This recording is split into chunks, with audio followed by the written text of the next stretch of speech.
Well, the mask is officially off, isn't it? If you've been following the news, you know that Senator John Thune has officially tabled the Save America Act. I called it a month ago when I called the whole thing nothing more than political theater, and many of you agreed with me about that. Looks like we were all right. This grand performance we've been watching in DC hasn't just paused, it's reached a predictable, disappointing finale. No more show votes, no more pretending there's a secret plan to force the issue. Republican leadership just sent a clear message to every voter. Your concerns about election integrity are a great talking point for the campaign trail, but they are apparently a burden in the halls of power. What did John Thune say? We got a lot of stuff on our plates, and we're just not going to have the time to address the Save America Act or the filibuster rule for that matter. Don't worry about the filibuster rule, by the way, Senator. The Democrats will take care of that for you if they win this coming November, and you can rest assured about that. You know that's one of the first things they'll do. That and start up impeachment hearings.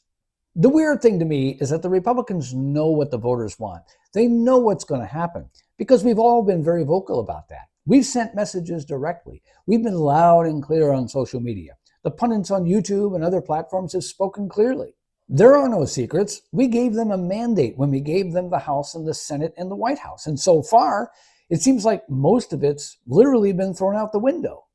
For months now, we've been told to trust the process. We were even told that the Save America Act was a line in the sand. People are suspect of elections, and there have been lots of reasons to doubt things are necessarily all above board.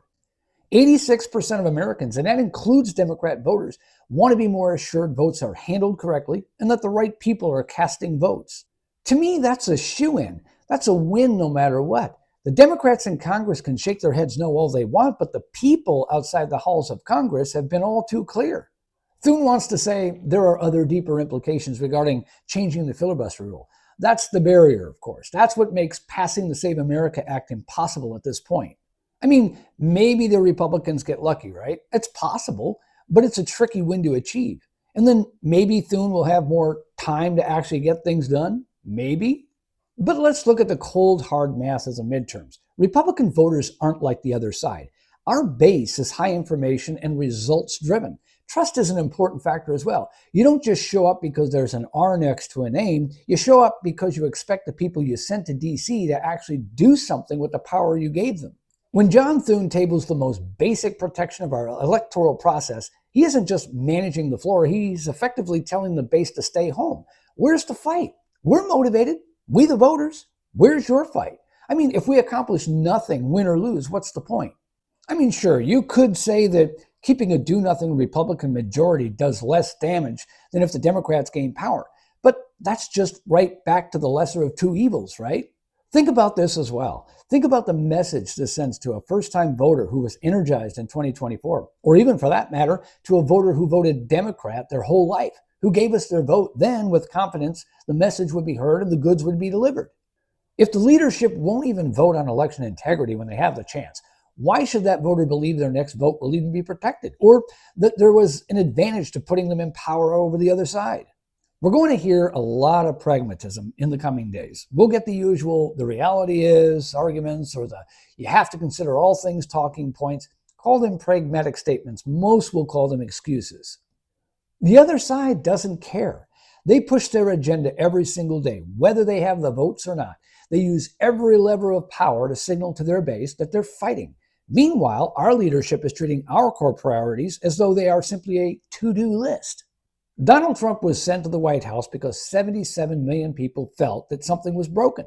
They sent the Republicans to the House and Senate for the same reason, hopeful that the message would be loud and clear, something would be done. They said, here's the baton, now go and win the race for us. You got the legs and the stamina, run baby run. You've got the American people and the president screaming, let's do this. And all we get are Mike Johnson and John Thune smiling smugly, giving us well-scripted lines of the same theater we've been getting for years, telling us all the reasons why we can't do things. The question for the Republicans in November is, will that work? Will they get a pass just because? Will they get a pass only because people see the Democrats on a dangerous path and keeping Republicans in power provides at least a stopgap? I guess we'll have to wait and see, but I think tabling the Save America Act for a lot of people is a really tough pill to swallow. What do you think? Does this final act in this long play seal Republicans' fate in the midterms? Or are the stakes just too high to let the Democrats win despite them?